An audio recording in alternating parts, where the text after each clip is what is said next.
सपा के वरिष्ठ नेता आजम खान एक बार फिर सुर्खियों में हो। इस बार वो सुर्खियों में आए हैं उनके एक केस को लेकर।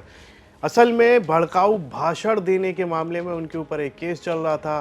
कोर्ट की ओर से उनको अब इस मामले में राहत दे दी गई है। क्या है पूरा मामला, आपको विस्तार से बताते हैं। मैं हूं मधुर और आप देख रहे हैं यूपी तक।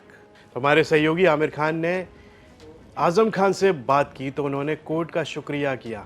समाजवादी पार्टी के वरिष्ठ नेता मोहम्मद आजम खान पर यह मुकदमा 2019 में दर्ज हुआ था। उस दौरान भड़काऊ भाषण के मामले में दर्ज हुए उस मामले में कोर्ट ने अब उन्हें बरी कर दिया। ये मामला 2019 के लोकसभा चुनाव में तत्कालीन एसडीएम सदर पीपी तिवारी की ओर से सपा नेता आजम खान के खिलाफ भड़काऊ भाषण का मामला दर्ज कराया गया था। इस मामले में दोनों पक्षों की ओर से अंतिम बहस पूरी की जा चुकी है, जिसके बाद कोर्ट ने आज फैसला सुनाते हुए आजम खान को बरी कर दिया। मीडिया से बात करते हुए आजम खान ने कहा कि 5-5 साल हम बेगुनाही की जेल काट रहे हैं। हमारी प्रोफेसर बीबी 3 साल, हमारा बेटा 2-2 बार विधायक होने के बाद जेल काट रहा है। आजम खान यही नहीं रुके, उन्होंने ये भी कहा कि आज भी दिल धड़कता है, ना जाने कब फिर उसी जेल में, इस तन्हाई में, मौत के कुएं में हमें जाना पड़ जाए। आजम खान आगे ये भी कहते हैं कि आज हम जिस मुकदमे में बरी हुए हैं, अदालत को बहुत शुक्रिया।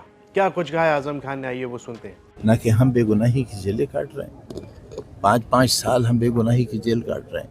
हमारी प्रोफेसर बीवी 3-3 साल, 4-4 साल, हमारा बेटा 4-4 साल एमटेक करने के बावजूद, 2-2 बार एमएलए होने के बावजूद जेलें काट रहा है।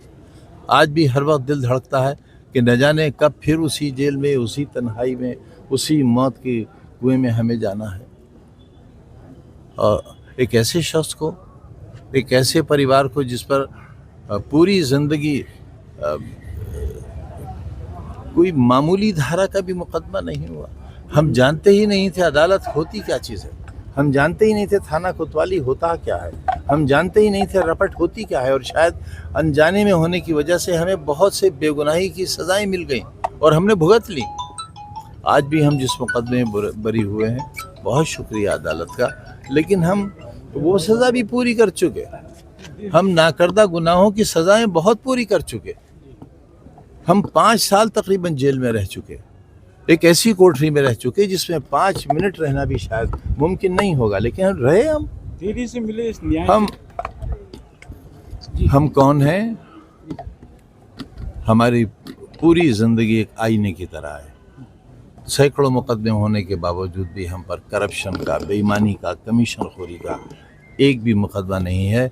दरअसल ये है हमारे जीवन की कमाई, ये है असल सच कि हमारा दामन आज भी बेदाग है।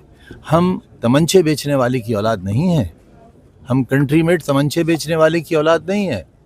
हम ऐसे बाप नहीं हैं जिसने जो नकल में पकड़ा गया हो। हम एलएलएम फाइनल सेमेस्टर के स्टूडेंट थे और हमारी लॉ में 76% मार्क्स थे, तब हमारा एलएलएम में एडमिशन हुआ था। कुल 4 स्टूडेंट थे एलएलएम के, जिनमें से एक मैं भी था। इमरजेंसी लग गई, जेल चला गया। मुझे तो बच्चे पढ़ाने थे, मेरा शौक़ तो तालीम था। सियासत में आने के बावजूद भी मेरा शौक़ तालीम ही रहा। मैंने स्कूल खोले बच्चों के, मैंने इतना बड़ा विश्वविद्यालय बनाया। ये धरोहर है देश की, ये इतना बड़ा काम है जो मैं खुद सोचता हूँ कि मैं कैसे कर सका। मैं तो इतना बड़ा सपना भी कभी नहीं देख सका जितना बड़ा धरती पर काम हो गया। ये किसका है? ये इसी देश का है, इसी देशवासियों के लिए है, यहीं के गरीब बच्चे और बच्चियों के लिए है। तो एक ऐसे व्यक्ति को जेलों में डाला गया, एक ऐसे बेगुनाह को जेलों में डाला गया, एक ऐसे परिवार को तबाह बर्बाद कर दिया गया सिर्फ राजनीतिक कारणों से। लानत है ऐसी सियासत पर, लानत है ऐसे इख्तिदार पर, लानत है ऐसे ओहदों पर जो किसी को बर्बाद करने के बाद हासिल होते हैं। हम तो ये जानते ही नहीं थे कि सरकारों का ये काम भी होता है। हम तो जानते थे हमारा काम भलाई करना है, नौकरियां दिलवाना है, गरीबों की गलियां बनवाना है, बीमारों का इलाज कराना है, पेंशन कराना है, गरीबों के लिए घर बनाना है। हमने गरीबों के घर बनाए और हमने जेलें काटी। घर बने गरीबों के, घर मिले गरीबों को, और बनवाने वाले ने जेलें काटी, 5 साल की जेल काटी। हम चाहते हैं कि आप इस सच को उजागर करें और हमें इंसाफ दिलाने में मददगार एतबार से। हमारे सहयोगी आमिर खान ने आजम खान के वकीलों से भी बातचीत की, क्या कुछ कहा उन्होंने, आइए वो सुनते हैं। हमारे साथ हैं आजम खान साहब के वकील विनोद शर्मा जी और मुर्सलीन जी। उनसे जानेंगे कि आज जो है एमपी एमएलए कोर्ट ने आजम खान को एक केस में बरी किया है। कौन सा केस था, क्या पूरा मामला है, पूरी तफसील जानते हैं। जी विनोद शर्मा जी, क्या मामला था सर? ये 2019 में एक मुकदमा उस टाइम के जो सहायक रिटर्निंग ऑफिसर थे उनके द्वारा पंजीकृत किया गया था और इस आधार पे किया गया था कि प्रेस कॉन्फ्रेंस आजम खान ने की है, उसके आधार पे उन्होंने ये मुकदमा पंजीकृत करा था। 126(2) लोकतंत्र अधिनियम के अंतर्गत, ये लोक अधिनियम के अंतर्गत ये मुकदमा पंजीकृत हुआ था। सर ये कितने दिन केस चला, इसमें कितनी गवाहियाँ हुई हैं और इसमें जजमेंट जब कोर्ट में जज साहब ने फैसला सुनाया तो क्या कहा जज साहब ने? इसमें जो प्रोसिक्यूशन द्वारा था काफ़ी विटनेस पेश किए गए थे। पीपी तिवारी जी की डेथ हो चुकी थी, उसके अलावा बहुत से विटनेस उन्होंने अभियोजन द्वारा न्यायालय में पेश किए गए थे जिन्हें हमने क्रॉस एग्जामिनेशन करा, लेकिन वो जो घटना है वो साबित नहीं कर पाए और वो पूरा केस को अपना साबित नहीं कर पाए, जिसके आधार पर हमारा एक्विटल हो गया।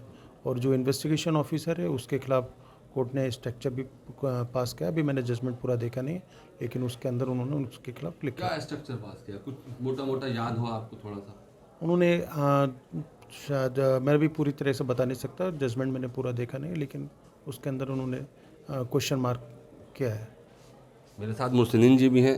मुर्सलीन जी, आप भी आजम खान के सारे केसेस को देख रहे हैं, ये केस में क्या आपको लगा ऐसा कि जो बरी हुआ और इनमें क्या खासियत थी जो ये लिखा गया और क्यों लिखा गया था, क्या वजह? इस केस के अंदर सबसे मुख्य बात जो थी वो ये थी कि पूरी इन्वेस्टिगेशन एजेंसी ये बता ही नहीं पाई कि ये घटना कहाँ की है।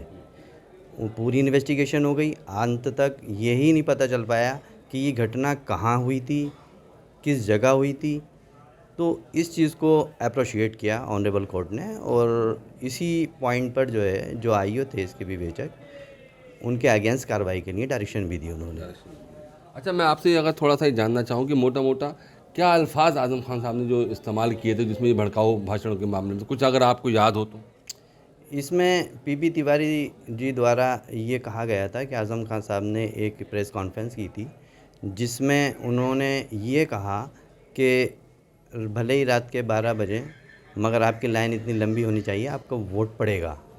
वो तो ये इन्हें आपत्तिजनक लगा और इन्होंने ये कहा कि आवाम को भड़काने के लिए इन्होंने ये भाषण दिया था। ये खबर हमें भेजी थी रामपुर से आमिर खान ने।